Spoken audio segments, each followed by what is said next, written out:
Bon, déjà, le nom, c'est Alamne Minda Benjamin. Je suis jeune, passionné de la lecture, de la littérature, jeune chrétien aussi. Donc, globalement, c'est comme ça que je me vois. Je suis nanti d'un bac littéraire en 2015. J'ai poursuivi des études de droit fondamental à l'université Moulay Ismaël de Meknès au Maroc. Et puis par la suite, en troisième année, j'ai opté pour une spécialisation en droit public. Et pour le master, donc j'ai fait à Rabat, j'ai fait un master 1 à l'université Mohamed V de Rabat dans le domaine du droit public et de la science politique pour mon parcours. Et actuellement, je suis donc à l'université Lyon 3 Jean Moulin en parcours de droit international. Alors, par rapport à l'ouvrage Les espoirs sombres d'une jeunesse s'étayant, globalement, cet ouvrage traite des questions des dépravations des mœurs, des déraillements sociaux, des questions d'inconscience morale, mais aussi d'inconscience intellectuelle, qui minent la jeunesse tchadienne, mais pas que, puisque finalement, avec mon expérience un peu dans la diaspora, je me suis rendu aussi compte que c'est un peu une situation qui est vécue par la jeunesse africaine. C'est pourquoi l'ouvrage ne se limite pas simplement à décrire une situation purement tchadienne, mais elle va un peu, la portée de l'ouvrage va un peu au-delà du Tchad et touche un peu toute la jeunesse du continent africain.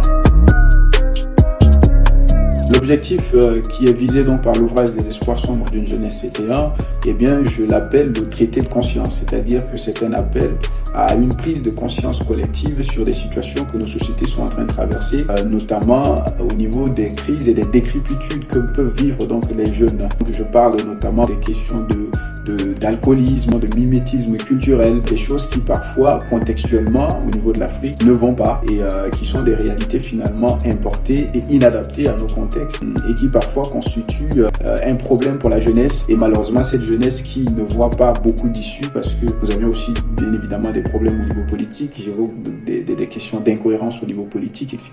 Mais j'en appelle effectivement à une jeunesse pour une prise de conscience collective parce que ce n'est pas quand tout va mal qu'il faut aussi soi-même s'enivrer ou s'abreuver des choses qui vont effectivement nous mettre dans le délit et dans l'inconscience collective, au risque donc de s'éteindre progressivement.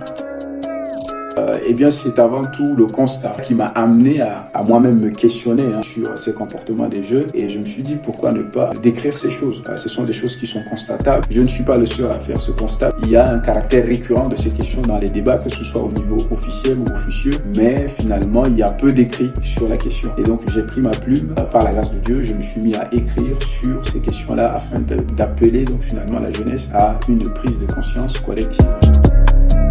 Je dirais qu'il est adressé à tout le monde. Je pense que est jeune, c'est lui qui se sent jeune. Je n'irai pas dans des considérations liées à l'âge, etc. Mais je dirais simplement que c'est un ouvrage qui est adressé à tout jeune, c'est lui qui se sent jeune, que ce soit se sentir jeune dans le cœur ou que ce soit se sentir jeune dans la forme, dans la fraîcheur. Et donc l'ouvrage est adressé à tout le monde sans exception et on appelle donc à une prise de conscience collective de la part de la jeunesse d'une manière générale.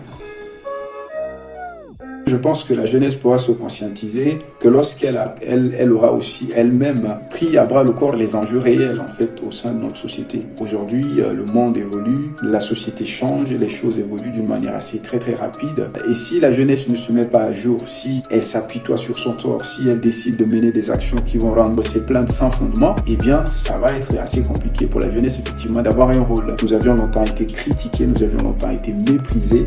Longtemps on a dit de la jeunesse qu'elle ne sait que s'amuser, qu'elle ne sait qu'elle n'a pas les bibliothèques et qu'elle n'a que les maquis. Et donc oui, il faudrait que finalement cette situation change. Et c'est pourquoi, comme solution que j'ai proposée, effectivement dans la partie 3 où je parle des espoirs mitigés, j'ai dit et j'ai mis l'accent longuement sur la question du travail personnel, la question de la prise de conscience personnelle, la question du leadership personnel. Et donc c'est à ce niveau-là que nous pouvons effectivement relever le défi de la conscience collective. Donc la maison d'édition c'est Edilivre, c'est une maison d'édition qui est à Paris et dont d'ailleurs je tiens à saluer le travail excellent et la qualité qui a été effectuée par l'équipe. L'ouvrage, il est disponible sur plusieurs plateformes. Il est disponible sur Amazon, il est disponible sur Edilivre, c'est-à-dire le site d'Edilivre lui-même. Il est aussi disponible sur chapitre.com et puis il sera également disponible, il me semble, sur Fnac. Donc vous avez la possibilité soit de vous procurer la version e-book, soit de vous procurer donc une version papier qui vous sera éventuellement expédiée.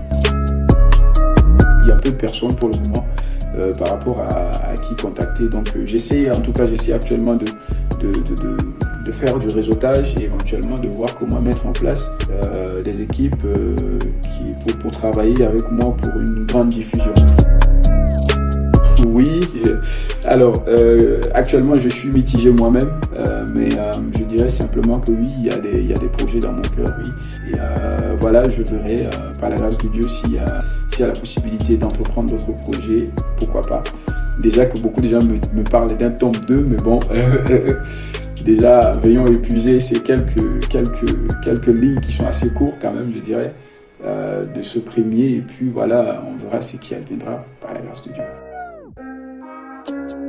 Je crois en la jeunesse, je crois en la force de la jeunesse et je crois d'abord à la force subjective avant de parler de la force collective, parce que finalement je pense que si chacun n'a pas une braise particulière à apporter, eh bien on ne pourra pas avoir un feu de bois. Je dis à la jeunesse que nous sommes forts, que nous sommes riches, que nous avions de la matière et que nous n'avions pas le droit d'être méprisés, et qu'il faudrait que nos actions finalement changent pour que aussi les perspectives que les aînés ont de nous changent, parce que si les aînés disent que finalement les jeunes sont immatures et qui sont dans la délinquance juvénile, ils ont d'une certaine manière ou d'une autre raison lorsque nos comportements ne collent pas avec finalement ce que nous voulions prétendre être. Et donc voilà, globalement c'est mon message à la jeunesse, et procurez-vous le livre, lisez-le, et puis voilà, merci beaucoup et que Dieu vous bénisse.